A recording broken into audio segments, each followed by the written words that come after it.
Today we will talk about mastering first impressions, which is very important to everyone.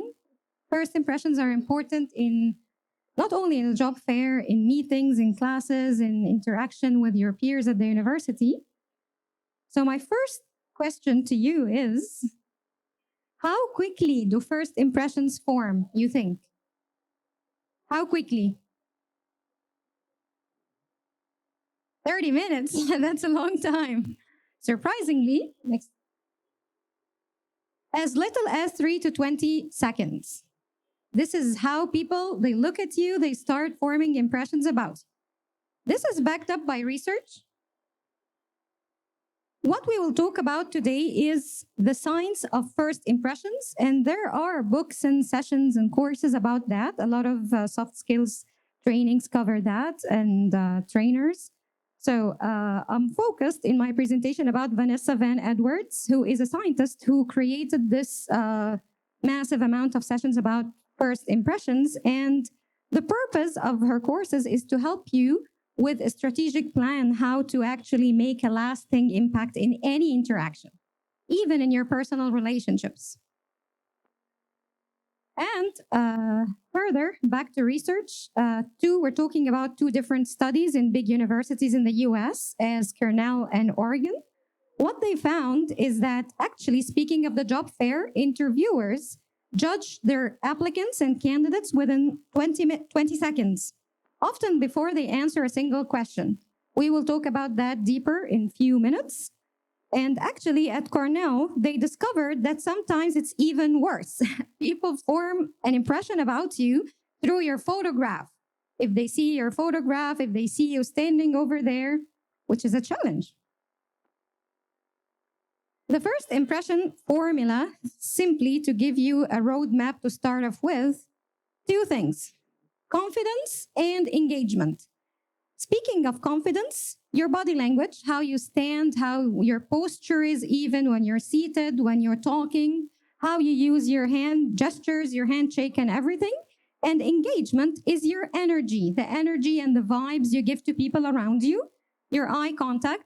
Eye contact is in between. Sometimes people talk about eye contact in body language, but it is actually more engagement. How you make an eye contact with your attendees, for example, in an event, with your classmates, with your professor. All right. And this tells how approachable. Are you a person who is easy to talk to? Are you friendly? All right. And are you interesting? Are you into people? How to master your presence is actually the core of our session. And the first thing I want you guys to close your eyes for a minute and think about how to assess your current first impression. Back to opening up your eyes. I want you to ask yourself these self-assessment questions. How confident and engaging do you appear? Have you ever thought about that? How people see you? Is your body language open and strong? Am I open to people? Do I look like a confident person? Have you ever actually thought about that? It's important. Are you making warm, confident eye contact? Do you make people feel they can approach you, talk to you? All right. What about your vocal tone? Is it steady? Is it inviting? Is it sleepy? Is it boring? This is worth to think about. And your opening lines, do they spark conversation? Like when you start a conversation with someone, do we say a couple of sentences and the conversation dies, or there is room to talk for hours? When I visit, for example, Professor Laurent's office, it starts with a question and we can talk for hours. This is an example, all right? It tells people a lot about you. If you're friendly, you're helpful, you get into conversations, this is very important. Ask yourself those questions. You are allowed to take pictures if you want, and remember those questions because we will apply them shortly. So, to sum up what we said, your goal should be to project confidence and warmth. And by project, I mean sometimes you have an exam, a final presentation, you have a job interview. It's okay to be stressed. It's part of life. It's something important. It will definitely have a significant impact on your future, you're accepted or not. So you will be worried, but you need to project otherwise. You have to look confident. You have to work on hiding your fear, your stress, because this is how you project a positive image. All right? And people immediately will view you as someone worth knowing if you give that projection of a confident person. All right, let's talk about something else now, which is the nonverbal power. All right, how you look confident instantly. True fact that body language is actually 12.5 times more powerful than words in shaping first impressions. When people see you in the beginning, before you even open up your mouth, they start to form an impression about you that we all hope is positive, right? So remember, body language is more important. You have a strong body language. This will help you. You know, you'll be confident, you'll be over the air, you will keep talking, and things will end up well. Of course, you will be prepared with what to say anyway in critical situations, like an exam or a job interview. But I mean, your body language helps you a lot to build that all together. All right, and these are my key takeaways for body language. You need to take up space, which means move around. All right, don't be like stiff, looking at one position. You need to be moving around. Take up the space as much as you want. All right, avoid self-soothing gestures. And by this mean, fidgeting. When we girls, we hold our hair, you touch your face, you keep touching your clothes, whatever, looking at your watch. Don't do those self-soothing, I would call them distractors, because you're stressed. You take your phone out and you look at it. Try to be focused on what you're doing and avoid things like that. Crossing arms, touching your face. I know sometimes we cross your arms, you stand like this, your legs are between each other, but do not make it for long. It's natural. And remember, no one is perfect. So even over trying to be perfect could add stress to you. But I mean, when you do a position that you know is known in science to not be open, try to change and switch positions all more often. All right, and your eye contact, you need to hold your eye contact. Sometimes it's to the front part of the face, sometimes it's the lower part of the face, which we call them power gaze and social gaze. All right, your eyes are not, again, stiff, not moving from someone's face or clothes. It could be misunderstood, right? So try to have your even eye contact distributed.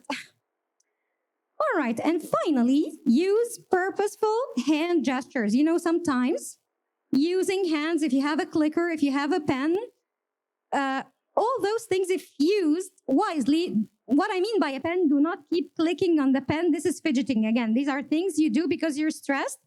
But if you have a pen, sometimes it helps you that your hands, one hand is holding a pen, one hand is holding a microphone, one hand is holding a clicker, whatever. So you are, again, helping yourself to be more relaxed. Hand gestures are helpful. You can express using your hand gestures, explaining. All right. The first activity that I want you guys to think about is the awkward silence trap. Imagine you are in this situation. You have introduced yourself in a session like this, or a job interview, or a class, or whatever, but the conversation dies after 30 seconds. You and the person, you both end up looking on your shoes or your phones or anywhere else, and the conversation died. How can we handle such a situation? That's a good idea, of course. Exactly. This is a great idea. And Tamili, how are you doing? All right. Any other ideas? Our students, I'd love to hear your participation. Just throw anything in the air. This was great, by the way. Yeah. How is your mother? No, it's the American movie, How I Met Your Mother. Okay. Just anything, which is great. Thank you. Open up conversation. Let's go to the solution here. The Sparker model. Thank you very much, Miss Iman Subhi. Please give her a big hand. my only interactor. This is a sparker, a spark. Just say anything and it will open up conversation. So, how are you doing today? All right. What are your plans for the summer? I know you think those questions are cheesy and common, but they do. When you're really getting to meet someone, one question will drag you to the other, and things will be great. All right. So, you, instead of asking standard questions, or I mean short answer, yes, no questions, you ask the sparker question, which leads to conversation. You talk about things, all right? And then it works because it forces the other person to think of a positive memory, all right? Because, it's a first impression, first meeting, so we all want to show our best and talk to each other. So, positive memory, which associates good feeling, and then we have a great first impression. People will remember, oh, I met this person, and it's very interesting. Can you believe they're studying that or they're doing that? Which is a good start to any conversation. All right.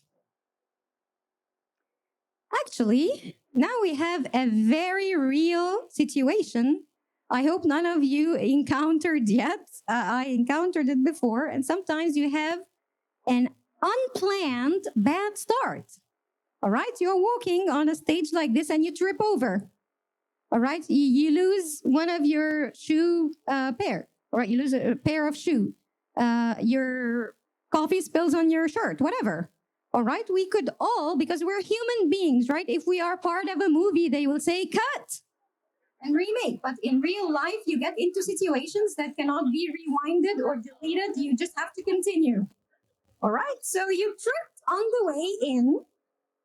All right. And while you trip, you forgot someone's name. Obviously, this person is important to you. It's either your professor or the person who will interview you, whatever. So immediately after this person has told you their name, you forget it. Or you made a joke that didn't land. Sometimes when you say a joke and people didn't understand it, this happens a lot. So sometimes people say a joke and it ends up like a very bad situation because the interaction didn't happen as planned. I imagine when I say this joke, Iman will fall on the ground and will start being friends. What if Iman gives me this look and this is totally out of context, right? You will feel bad and the situation could really become the opposite of a first good impression. What do you think we should do in such situation? The bad start. You have to think of something if you're my only interactor today. I'll pay you back when it's your session. I'll be great in interaction. Come on, guys. Omar, please. I can't hear you, Omar. Brush it off lightly. Very much. Brush it off lightly. I like that. And this exactly means, can you avoid the situation? You all saw me trip. So it's nothing to ignore. Thank you very much, Omar. You will brush it off lightly, which means, next slide, please.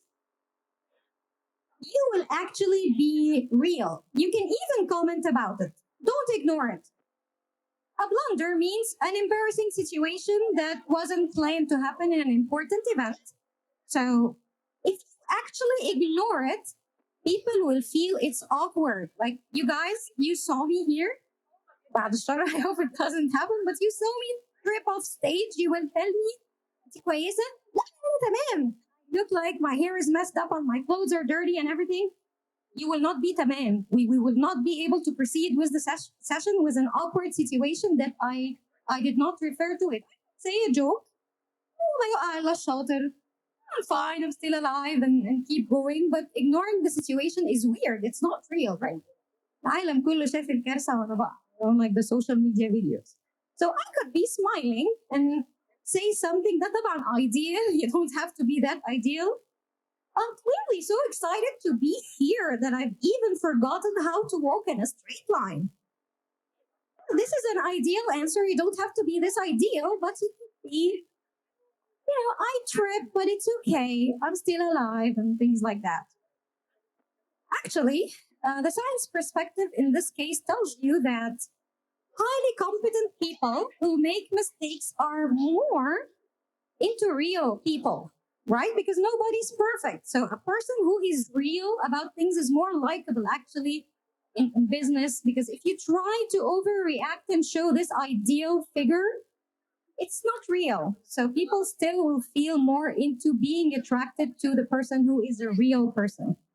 This builds warmth between you and the person. When we interact about me tripping over the stage, you guys will feel like we bonded. You're worried about me and I made a joke, so maybe it's a start for a great professional relationship.